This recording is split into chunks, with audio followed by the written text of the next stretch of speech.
నమస్కారం. తెలంగాణలో ఉద్యోగ నియామకాల ప్రక్రియ ఎప్పుడు మొదలవుతుందని చెప్పి చాలా మంది అభ్యర్థులు వెయిట్ చేస్తూ ఉన్నారు. సో ఈ వీడియోలో తెలంగాణలో జాబ్ నోటిఫికేషన్స్ రావడానికి ఇంకెంత టైం పడుతుంది, ఏ పోస్టులకి నోటిఫికేషన్ వస్తుంది, ఎన్ని పోస్టులకి నోటిఫికేషన్ వస్తుంది, నెక్స్ట్ ఏం చేసిన తర్వాత నోటిఫికేషన్ ప్రక్రియ మొదలవుతుంది, దానికి సంబంధించి ఎటువంటి అడ్డంకులు ఉన్నాయి, ఇటువంటి విషయాలన్నీ ఈ వీడియోలో చర్చిద్దాం.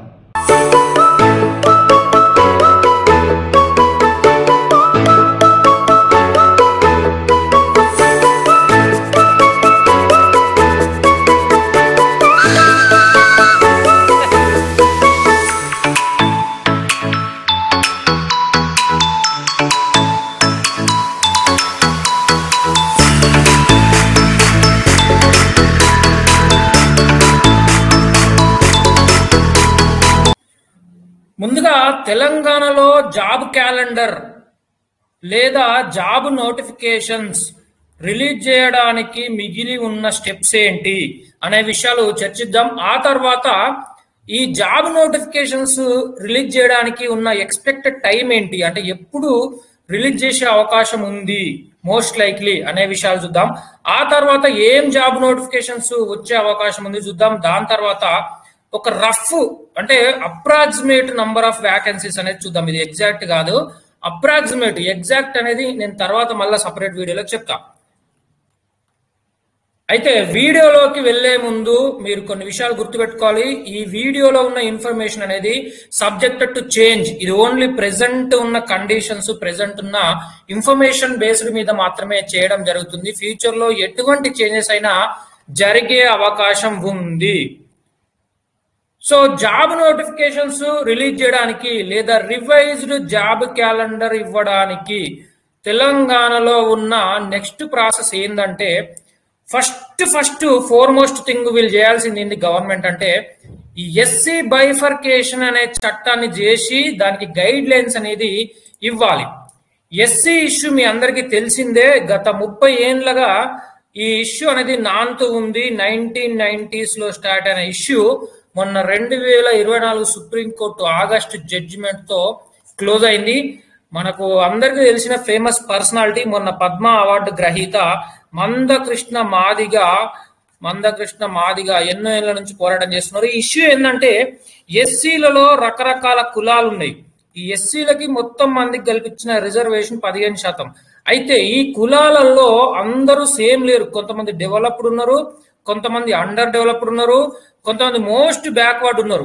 అయితే ఈ ఇస్తున్న 15% రిజర్వేషన్ ఈ డెవలప్డ్ వాళ్ళు ఎవరైతే ఉన్నారో వాళ్ళే గుంజుకుంటుర్రు, మిగతా వాళ్ళకి రాణిస్తలేరు. ఎందుకంటే వీళ్ళు ఎక్కువ డెవలప్ కాలే, వీళ్ళు ఎక్కువ చదువుకోలే, వీళ్ళకి జాబులు వస్తలేవు అనేది ఒక మెయిన్ వాదన. దీని మీదనే పోరాటం చేసి ఎస్సీలని విభజించాలి, వర్గాలుగా చేయాలి, చేసి ఈ 15% కూడా ఒక్కొక్క వర్గానికి ఒక్కొక్క రకంగా ఇవ్వాలి అని చెప్పి వాదన అనమాట. ఈ ఇష్యూ ఎప్పుడో 1990s లా స్టార్ట్ అయింది. మాదిగ దండోరా మూమెంట్ అంటాం దీన్ని. సో అప్పటి నుంచి ఇప్పటి వరకు నడుస్తూనే ఉంది. 2001లో గవర్నమెంట్ వర్గాలుగా విభజించి 2004 వరకు ఇంప్లిమెంట్ చేసింది. కానీ అప్పుడు సుప్రీంకోర్టు ఇట్లా విభజించడానికి రాష్ట్ర ప్రభుత్వానికి ఎటువంటి అధికారాలు లేవని చెప్పింది. అదే సుప్రీంకోర్టు మళ్ళా 20 ఏళ్ల తర్వాత 2024 ఆగస్టులో రాష్ట్రాలు ఎస్సీలని విభజించుకోవచ్చు. ఎస్సీలు మాత్రమే కాదు, ఈవెన్ ఎస్టీలని కూడా వర్గాలుగా విభజించి మనకు బీసీలలో ఎట్లయితే బీసీఏ, బీసీబీ, బీసీసీ, బీసీడీ ఇట్లున్నాయో బీసీఈ అని, అట్లనే ఎస్సీలను కూడా విభజించుకొని వాళ్ళ తగ్గట్టు రిజర్వేషన్స్ అమలు చేయొచ్చని ఒక జడ్జిమెంట్ ఇచ్చింది, ల్యాండ్ మార్క్ జడ్జిమెంట్. దాని తర్వాత మన తెలంగాణ గవర్నమెంట్ ఏం చేసిందంటే, అక్టోబర్లో ఒక కమిషన్ వేసింది, ఒక ఏకసభ్య కమిషన్ వేసింది. అతను నవంబర్లో ఛార్జ్ తీసుకోవడం జరిగింది. అయితే అతనికి 2 నెలలు టైం ఇచ్చారు. అతని టైం జనవరిలో అయిపోయింది. కానీ జనవరిలో రిక్వెస్ట్ చేస్తే ఫిబ్రవరి దాకా పొడిగించారు. ఫిబ్రవరి పొడిగిస్తే ఫిబ్రవరి 3 నాడు ఒక రిపోర్ట్ ఇచ్చిండు. ఆ రిపోర్ట్ లో కొన్ని సూచనలు చేసింది, కొన్ని యాక్సెప్ట్ చేసింది గవర్నమెంట్, కొన్ని చేయలేదు. దాని ప్రకారం 3 వర్గాలుగా విభజించింది ఎస్సీలని. కానీ ఇది చేసిన తర్వాత కొంతమంది వేరే ఎస్సీలు కొంతమంది వెళ్ళి ఇది కరెక్ట్ గా లేదని చెప్పి మళ్ళా అబ్జెక్షన్స్ చెప్పారు. ఈవెన్ మందకృష్ణ మాదిగ కూడా మళ్ళీ అబ్జెక్షన్స్ చెప్పింది. అందువల్ల ఈ కమిషన్ యొక్క టైం అనేది మార్చి 2025 వరకు, మార్చి 10 దాకా ఎక్స్టెండ్ చేయడం జరిగింది. అంటే ఈ మార్చి 14 కూడా ఈ ఎస్సీ విభజన జరిగే అవకాశం లేదు. ఈ మార్చి 10 తర్వాత ఒక ఫైనల్ రిపోర్ట్ ఇచ్చిన తర్వాత ఈ ఫైనల్ రిపోర్ట్ ఏం చేస్తుంది అంటే గవర్నమెంట్ ఇది అసెంబ్లీ సెషన్ లో పెట్టి అసెంబ్లీలో పెట్టి ఆ బిల్లుని కాస్త పాస్ చేసి గవర్నర్ కు పంపిస్తే ఆ గవర్నర్ సంతకం చేసినాక అది యాక్ట్ అవుతుంది. అయితే యాక్ట్ అయితే సరిపోదు, దీనికి గైడ్ లైన్స్ ఇవ్వాలి. గవర్నమెంట్ గైడ్ లైన్స్ ఇస్తుంది, ఎట్లా ఇంప్లిమెంట్ చేయాలి, ఎండ్ల చేయాలి అనేది గైడ్ లైన్స్ ఇస్తుంది. ఇది first and foremost step. Notification రావాలంటే ఇది జరగాలి. మన ప్రీవియస్ అంచనా ప్రకారం ఫిబ్రవరిలోనే చట్టం వస్తుంది అనుకున్నాం, కానీ ఇది మార్చి దాకా పోయింది. So this is first step. ఇది చెయ్యకుండా ఎస్సీలో వర్గీకరణ చేయకుండా నోటిఫికేషన్లు ఇస్తే ఎవ్వరు ఊరుకునే పరిస్థితులు లేరు. నిజం చెప్పాలంటే ఇప్పుడున్న group 1 results, group 2 results, group 3 results లో కూడా ఈ వర్గీకరణ పెట్టాలని అడుగుతున్నారు. కానీ ఇది లిటిల్ బిట్ కాంప్లికేటెడ్. 90% ఇప్పుడు ఉన్న వాటిలో చేయనీకి లేదు. సో ఫ్యూచర్ నోటిఫికేషన్స్ మాత్రం చేసే అవకాశం ఉంది. ఇది మార్చిలో జరిగే అవకాశం ఉంది. ఈ గైడ్ లైన్స్ చట్టం అంతా కూడా మార్చిలో జరుగుతుంది. సో ఇది ఫస్ట్ స్టెప్. ఇది జరిగినాక ఏం చేస్తుంది గవర్నమెంట్? వ్యాకెన్సీలన్నిటిని ఫైండ్ చేస్తుంది, వ్యాకెన్సీస్ ని పిలుస్తుంది. ప్రతి డిపార్ట్మెంట్ లో ఎన్ని వ్యాకెన్సీలు ఉన్నాయి, అందులో బీసీ ఎన్ని ఉన్నాయి, ఎస్సీ ఎన్ని ఉన్నాయి, ఎస్టీ ఎన్ని ఉన్నాయి, ఓసీ ఎన్ని, ఇవన్నీ విభజన చేస్తుంది. అంతేకాకుండా 2022లో రిటైర్ కావాల్సిన వ్యక్తులు అందరూ చాలా మంది 2025లో రిటైర్ అవుతారు. ఇది ఎందుకంటే అప్పుడు 3 ఇయర్స్ రిటైర్మెంట్ ఏజ్ అప్పటి గవర్నమెంట్ పెంచింది. సో దీని వల్ల కూడా 2025లో ఖాళీలు ఏర్పడుతున్నాయి. ఈ ఖాళీలు కూడా ఇందులో కలుపుతారు. ఇప్పుడు రిటైర్మెంట్ తర్వాత మార్చి 31 లోపల రిటైర్ అయ్యే వాళ్ళందరూ కూడా ఇందులో కలుపుతారు. సో ఇట్లా ప్రతి డిపార్ట్మెంట్ లో ఎన్ని వ్యాకెన్సీస్ ఉన్నాయనేది గవర్నమెంట్ పిలవడం జరుగుతుంది. ఇది సెకండ్ స్టెప్. ఆ తర్వాత ఫైనాన్షియల్ అప్రూవల్ తీసుకుంటారు. అంటే వ్యాకెన్సీలు ఉన్నంత మాత్రాన నింపాలని రూల్ లేదు. డబ్బులు ఉండకపోవచ్చు కదా. ఆల్రెడీ తెలంగాణ గవర్నమెంట్ చాలా అప్పులలో ఉంది. డబ్బులు లేకనే ఇప్పుడు ఫిబ్రవరిలో పెట్టాల్సిన బడ్జెట్ ని మార్చిలో పెడతాంది. సో అందువల్ల డబ్బులు కూడా చూసుకోవాలి. సపోజ్ వ్యాకెన్సీస్ పిలిచినప్పుడు 1,00,000 వ్యాకెన్సీలు ఉన్నాయని తెలియదు అనుకుందాం ఫర్ ఎగ్జాంపుల్. వీటిని నింపుతుందా గవర్నమెంట్? నింపదు. ఎందుకంటే ఫుల్ వేల కోట్లు కావాలి, దీనికి వేల కోట్లు కావాలి జీతాలకి. అందుకని ఏం చెప్తుంది, 50,000, 20,000, 30,000 ఎంతో కొంత వాళ్ళు అంచనాలు వేసుకొని ఫైనాన్షియల్ అప్రూవల్, ఎన్ని పోస్టులకు అప్రూవల్ ఇవ్వాలి, ఎన్ని పోస్టుల్ని ప్రమోషన్ ద్వారా నింపాలి, ఎన్ని పోస్టుల్ని డైరెక్ట్ రిక్రూట్మెంట్ అంటే నోటిఫికేషన్ వేసి నింపాలి అనేది నిర్ణయం చేస్తుంది గవర్నమెంట్. అది థర్డ్ స్టెప్. ఆ తర్వాత టీజీపీఎస్సీకి వేరే ఇతరత్ర రిక్రూట్మెంట్ బోర్డులకి ఇండెంట్లు పంపించడం జరుగుతుంది. ఇండెంట్లు అంటే ఏం లేదు, ఇండెంట్ అంటాం మనం. ఇండెంట్ అంటే సపోజ్ మనకు ఒక డిపార్ట్మెంట్ లో కొన్ని ఖాళీలు ఏర్పడ్డాయి. సపోజ్ పోలీస్ డిపార్ట్మెంట్ తీసుకోండి, ఖాళీలు ఉన్నాయి. వీటిని నింపాలంటే డైరెక్ట్ డీజీపీ నింపుతారు. అది డీజీపీ నింపాడు. ఏతడు పోలీస్ డిపార్ట్మెంట్ రిక్రూట్మెంట్ బోర్డు ఏముంది, అది టిఎస్ఎల్ పిఆర్బి అని ఉంది. దీనికి పంపించి నింపమంటారు. అదే ఇప్పుడు గ్రూప్ 4 వేకెన్సీ ఉంది, లేదా గ్రూప్ 3 వేకెన్సీ ఉంది. ఇది ఆ డిపార్ట్మెంట్ నింపదు. ఏం చెప్తారు, టీజీపీఎస్సీకి పంపించి మీరు నింపండి అంటారు.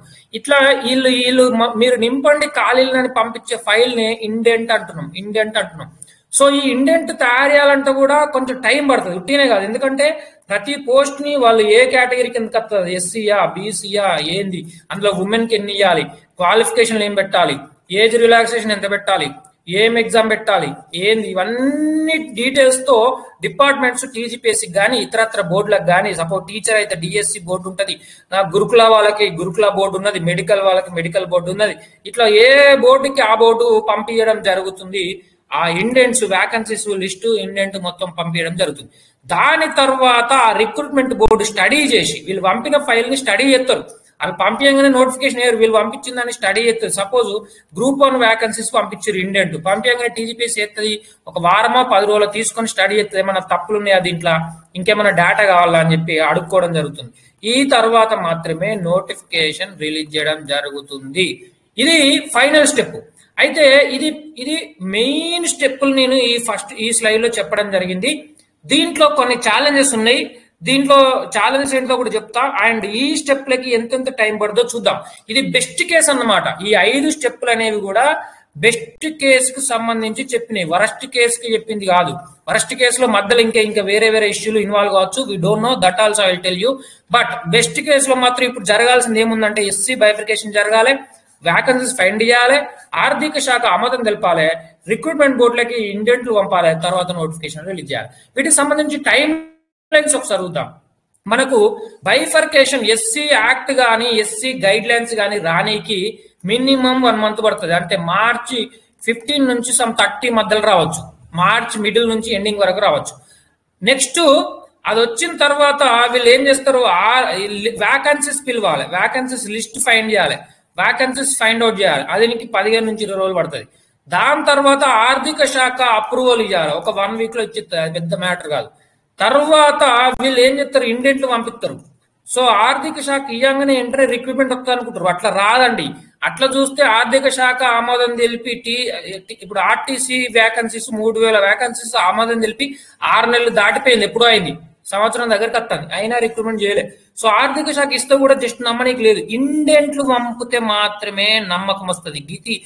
ఇది జరగాలి, ఇది ట్రస్టబుల్ స్టెప్.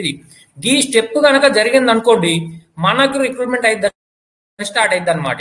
ఆ తర్వాత ఇండెంట్లు పంపినాక ఏం చేస్తారు, రిక్రూట్మెంట్ బోర్డు కొద్ది రోజులు టైం తీసుకుని స్టడీ చేసి ఏమైనా మిస్టేక్లు ఉన్నాయా, ఇంకేమైనా డేటా కావాలన్నా, ఏమైనా మిస్ అయిందా, ఏమైనా క్లారిఫికేషన్ కావాలన్నా అనేది చూసుకొని అదొక 15 రోజుల తర్వాత అప్పుడు నోటిఫికేషన్స్ రిలీజ్ చేయడం జరుగుతుంది. సో ఇవన్నీ మీరు లెక్క పెట్టుకుంటే ఇండైరెక్ట్లీ మీకు దాదాపు ఒక 90 డేస్ దాకా టైం పడుతుంది. ఈ రోజు నుంచి చూసుకుంటే ఈ రోజు మార్చి 23, ఫిబ్రవరి 23 ఈ రోజు అంటే మార్చి, ఏప్రిల్, మే అంటే మే ఎండింగ్ నుంచి కానీ ఆర్ తర్వాత కానీ, ఇదంతా బెస్ట్ కేసుకి చెప్పింది ఇదంతా. సో మనకు నోటిఫికేషన్ రావాలంటే బెస్ట్ కేసులో మే నుంచి రావచ్చు, ఆర్ ఆఫ్టర్ ఇది బెస్ట్ కేసు చెప్తున్నాం. వరస్ట్ కేసు అనేది ఇప్పుడు ఛాలెంజెస్ ఏందో కూడా చూద్దాము. నెక్స్ట్ చూసుకుంటే ఇప్పుడు ఏమున్నాయి ఛాలెంజెస్ అంటే, బెస్ట్ కేసు వదిలేస్తే ఇష్యూలు రానికి ఏమేమి పాసిబిలిటీస్ ఉన్నాయి అనేది చూద్దాం. ఇందులో ఎన్ని ఇష్యూలు వస్తే అంత డిలే అవుతుంది, అంత డిలే జరుగుతూ ఉంటది, అది మీరు గుర్తుపెట్టుకోవాలి. ఏమేమి వస్తాయి అనేది డోంట్ నో, జస్ట్ పాసిబుల్ ఇష్యూలు నేను కొన్ని లిస్ట్ అవుట్ చేసిన, మేజర్ ఇష్యూలు నోటిఫికేషన్ ఆపే విధంగా ఉన్న అంత ఇష్యూలు ఏమున్నాయో అవి లిస్ట్ అవుట్ చేసిన.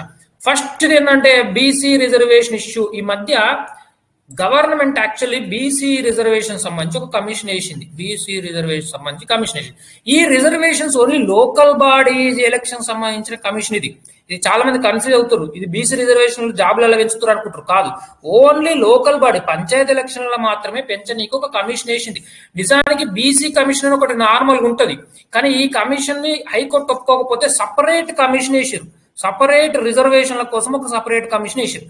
ఈ కమిషను రిపోర్ట్ ఇస్తే ఇందులో లోకల్ బాడీ ఎలక్షన్ అంటే ఏంది, పంచాయతీ కానీ మున్సిపాలిటీలు కానీ, అందులో బీసీలకు ఎంత రిజర్వేషన్ ఇవ్వాలి, దాదాపు గవర్నమెంట్ 42% ఇవ్వాలని అంటుంది. ఇది ఏమైందన్న చూద్దాం.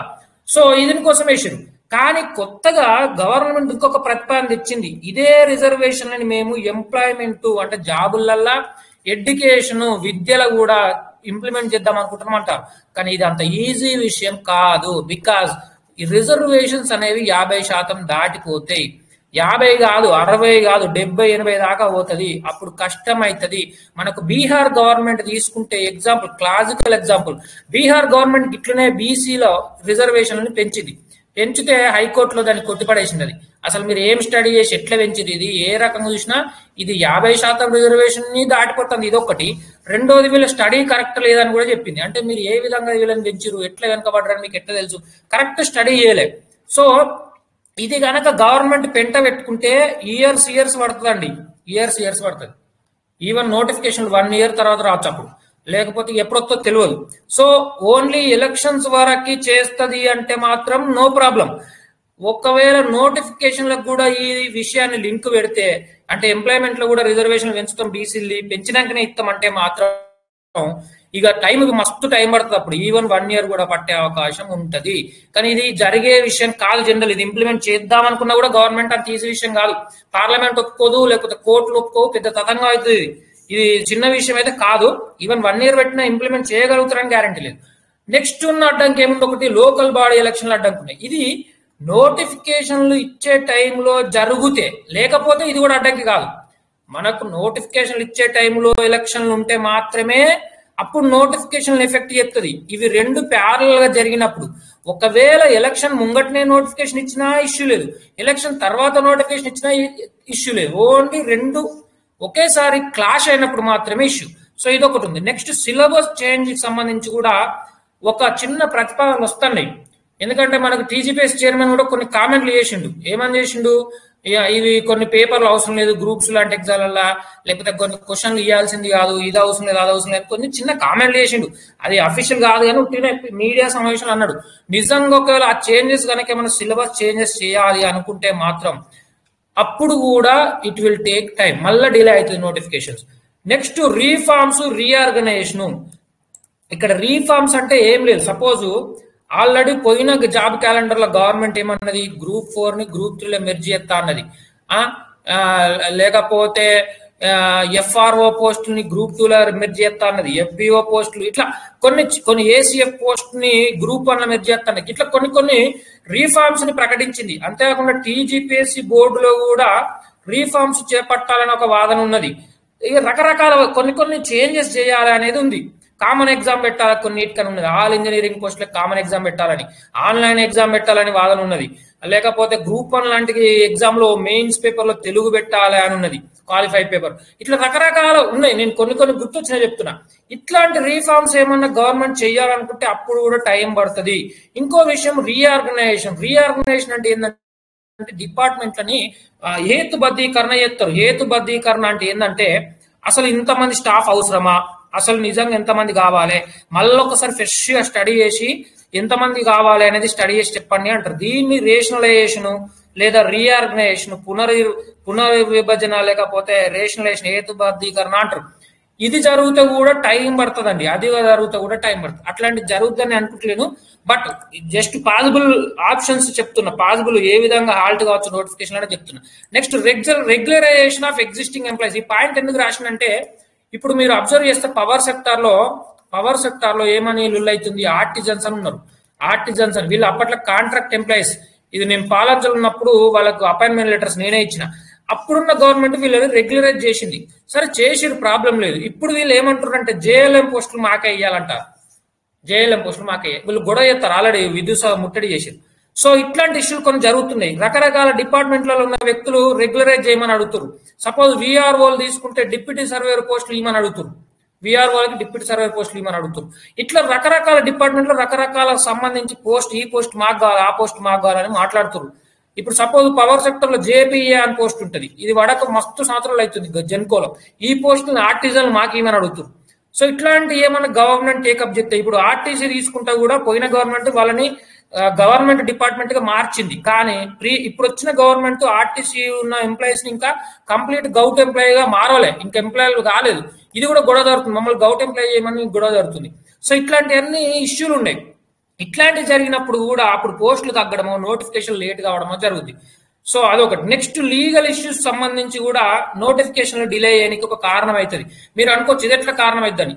చెప్పలేమండి, ఏ జడ్జిమెంట్ ఎప్పుడొస్తో తెలియదు. సపోజ్ మీరు చూసుకుంటే డిఎస్సి ఎప్పటిదో డిఎస్సి వాళ్ళకి మొన్న పోస్టులు ఇచ్చింది గవర్నమెంట్. హైకోర్టు మొన్న తీర్పు ఇస్తే మొన్న పోస్టులు ఇచ్చింది. అదే జెన్కోలో చూసుకుంటే కూడా జెన్కోలో ఏఈ పోస్టులు 42 పోస్టులు 2016 రిక్రూట్మెంట్ ఇప్పుడు ఇమని చెప్పింది, మొన్న 2024లో చెప్పింది. సో సడన్ గా 42 పోస్టులు మొన్నటి నోటిఫికేషన్ లో తగ్గియాల్సిన పరిస్థితి ఏర్పడ్డది. ఇది ఇంకా నడుస్తుంది ఇష్యూ. బట్ చెప్తున్నా, సో ఏ తీర్పు ఎప్పుడొచ్చి మీద నెత్తి పడుతుందో తెలియదు. మొన్న మీరు జార్ఖండ్ తీసుకుంటే జార్ఖండ్ లో ఎప్పుడో 2011 మరి 14లో జరిగిన రిక్రూట్మెంట్ మొన్న క్యాన్సిల్ చేసింది.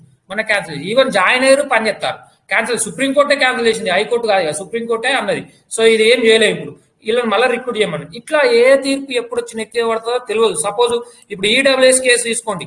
ఈడబ్ల్యూఎస్ తీసుకుంటే కూడా మొన్న ఏదో రాష్ట్రంలో ఈడబ్ల్యూఎస్ అంటే ఓసీలలో మాత్రమే ఇవ్వాలి, టోటల్ పోస్టులలో కాదు. టోటల్ 100 పోస్టులు ఉంటే ఈ 100ల 10 ఇచ్చుడు కాదు, 100లో 50 రిజర్వేషన్లకు పోతే మిగతా 50 ఓపెన్ ఉంటాయి కదా, ఈ ఓపెన్ లో 10 ఇవ్వాలి, 10% ఇవ్వాలి. అంటే ఏవైతే అప్పుడు 5 అవుతాయి అని ఒక తీర్పు వచ్చిందంట. ఇట్లనే మరి మన దగ్గర కూడా ఈడబ్ల్యూఎస్ ఇష్యూ నడుతుంది. ఆ తీర్పు ఏమొస్తో తెలియదు. ఎస్టీ కేసు నడుతుంది, 6% నుంచి 10% పెంచినని. ఇట్లా రకరకాల జీవోల మీద ఇష్యూలు నడుతున్నాయి. జీవో 46 నడుతుంది, జీవో 29 మీద గ్రూప్ 1 సంబంధించి ఎంత రాబోతుందో మీకు తెలుసు. ఇది సుప్రీంకోర్టు కూడా కొట్టేసింది. ఇవన్నీ అయిపోయినాయి. బట్ దీని మీద మళ్ళీ అప్పీల్ చేసిరని తెలిసింది. సో ఇట్లా ఏ ఇష్యూ ఎప్పుడు ఏమైతే తెలియదు, కోర్టు కేసు కాబట్టి ఇవి కూడా నోటిఫికేషన్ లో డిలే అయ్యడానికి ఒక కారణం అవుతాయి. సో ఇవన్నీ కారణాలండి. ఇవి ఖచ్చితంగా జరగాలని లేదు. బట్ మోస్ట్ లైక్లీ హాల్ట్ చేసే కారణాలు ఏమున్నాయంటే ఇవి ఉన్నాయి. ఇవే ఇష్యూలు జరగకపోతే మాత్రం ఈ మే నుంచి నోటిఫికేషన్లు, జూన్ నుంచి నోటిఫికేషన్లు వచ్చే అవకాశం ఉంటుంది. ఇప్పుడు ఏ నోటిఫికేషన్లు రావచ్చు, ఎన్ని పోస్టులు పడవచ్చు అనే విషయం చూద్దాం. గ్రూప్ 1 విషయానికి వస్తే గ్రూప్ 1, గ్రూప్ 2, గ్రూప్ 4. గ్రూప్ 4 అని ఎందుకు రాసిన అంటే గ్రూప్ 3, గ్రూప్ 4 మెర్జీ చేస్తారని చెప్పారు, అందుకన్నట్టు రాసిన. 5,000కు పైగా పడవచ్చు 3 కలిపి. జనరల్ గా రఫ్ గా చెప్తున్నా అండి, ఇది నాట్ ఎగ్జాక్ట్, ఇది ఓన్లీ రఫ్ ఐడియా కోసం. నేను ఎగ్జాక్ట్ వ్యాకెన్సీస్ ఫైండ్ అవుట్ చేస్తున్నా, అది నేను సపరేట్ వీడియో చేస్తా. ఇది రఫ్ వ్యాకెన్సీస్ మాత్రమే, పిల్లలకి ఏదో ఒక ఐడియా అయ్యాలి కాబట్టి, వాళ్ళకి మైండ్ లో ఒక క్లారిటీ కావాలని ఇది రఫ్ గా రాసినంతే. సో గ్రూప్ 1 వచ్చేసి ఒక 300-400 పడచ్చు, 300-400 పడచ్చు. గ్రూప్ 2 వచ్చేసి మళ్ళీ ఒక 600 నుంచి 1000 పడచ్చు. ఇక గ్రూప్ 3, గ్రూప్ 4 రెండు కలిపి 4,000-5,000 పడచ్చు, 4,000-5,000 పడచ్చు. ఇవన్నీ కలిపి 5,000-6,000 పడచ్చు, 5,000-6,000 పడచ్చు. సో ఇది రఫ్ అంచనా. ఎగ్జాక్ట్ వ్యాకెన్సీస్ మళ్ళీ చెప్తాను నేను. డిఎస్సి విషయానికి వచ్చి 6,000 పోస్టులు ఉన్నాయి, వేస్తామని ఎప్పటి నుంచో చెప్తున్నారు. 5,000 నుంచి 10,000 పడవచ్చు, ఎన్ని వేస్తారనేది తెలియదు. నెక్స్ట్ పవర్ సెక్టర్ లో జేఎల్ఎం, సబ్ ఇంజనీరు, ఏఈ ఇవన్నీ కలిపి ఒక 5,000కు పైగా పడచ్చు. ఏడబ్ల్యూ విషయానికి వచ్చి మొత్తం కలిపి 1,200 నుంచి ఒక 1,500 దాకా పడవచ్చు, రఫ్ గా చెప్తున్నా. ఇక డిఎల్, ఫిజికల్ డైరెక్టర్లు, లైబ్రరీని ఇవన్నీ కలిపి ఒక 500 పైన పడవచ్చు. పోలీస్ వ్యాకెన్సీలు, కానిస్టేబుల్ కానీ, ఎస్ఐ కానీ అన్ని కలిపి ఒక 10,000 పడవచ్చు. ఫారెస్ట్ డిపార్ట్మెంట్ లో ఎఫ్బిఓ ఉంది, ఎఫ్ఆర్ఓ ఉంది, ఏసీఎఫ్ ఉంది, ఇవన్నీ కలిపి 1,500 పడవచ్చు. సింగరేన్ లో కూడా రకరకాల పోస్టులు, మేనేజ్మెంట్ ట్రైనింగ్ ఉంటాయి, నాన్ టెక్నికల్ పోస్టులు ఉంటాయి, టెక్నికల్ పోస్టులు ఉంటాయి, ఐటీఐతో ఉన్న పోస్టులు ఉంటాయి, ఇవన్నీ ఒక 500 పడవచ్చు.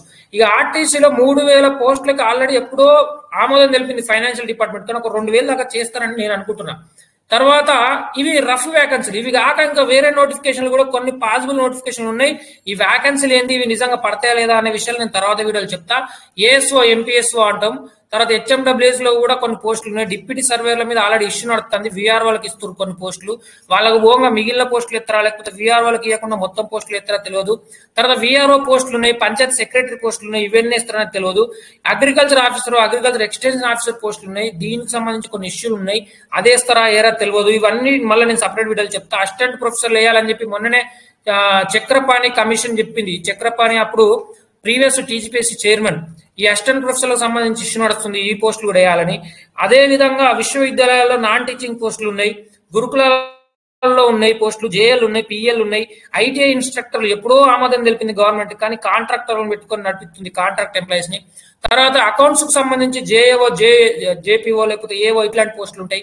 అదర్ పోస్టులు డ్రగ్ ఇన్స్పెక్టర్ ఉంటది, అసిస్టెంట్ ఎలక్ట్రికల్ ఇన్స్పెక్టర్ ఉంటది, డిప్యూటీ ఎడ్యుకేషన్ ఆఫీసర్ ఉంటది, సిడిపిఓ ఉంటది, ఈఓ ఉంటది, హెచ్డబ్ల్యూఓ ఉంటది, రకరకాల పోస్టులు, ఇంకా బోలెడు రకాల పోస్టులు ఉంటాయి. ఫిషరీస్ డిపార్ట్మెంట్ ఉంటది, గ్రౌండ్ వాటర్ డిపార్ట్మెంట్ ఉంటది.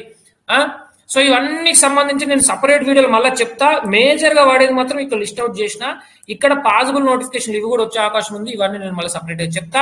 ఇప్పుడు క్యాలెండర్ అనేది కూడా రివైజ్డ్ క్యాలెండర్ వస్తుందండి. ప్రీవియస్ క్యాలెండర్ ఫిక్స్ అయి ఉంటుందని అనుకోకూడదు, రివైజ్డ్ క్యాలెండర్ వస్తుంది. మొత్తం మారిపోవచ్చు, ఆర్డర్ మారచ్చు, ఏ పోస్టులు అనేది మారచ్చు, అన్ని మారచ్చు. ఇది ఎప్పుడు రిలీజ్ అయింది అనేది చూద్దాము. ఇది నోటిఫికేషన్ ఇచ్చే ముందు మరి ఏప్రిల్లో కానీ మేలో కానీ రిలీజ్ చేసే అవకాశం ఉంది. ఇది సంబంధించి ఇంకా పూర్తి వివరాలు ఏమైనా ఉంటే నేను అప్డేట్స్ ఉంటే మన టెలిగ్రామ్ లో గ్రూప్ లో పెడతా. ప్రతి చిన్న అప్డేట్ కి మనం వీడియోలు చేయట్లేదు, సో అందుకని మన టెలిగ్రామ్ గ్రూప్ ని ఫాలో అవ్వండి. ఏమైనా అప్డేట్స్ ఉంటే దాంట్లో పెడతా. ఇక ఉంటా, బాయ్.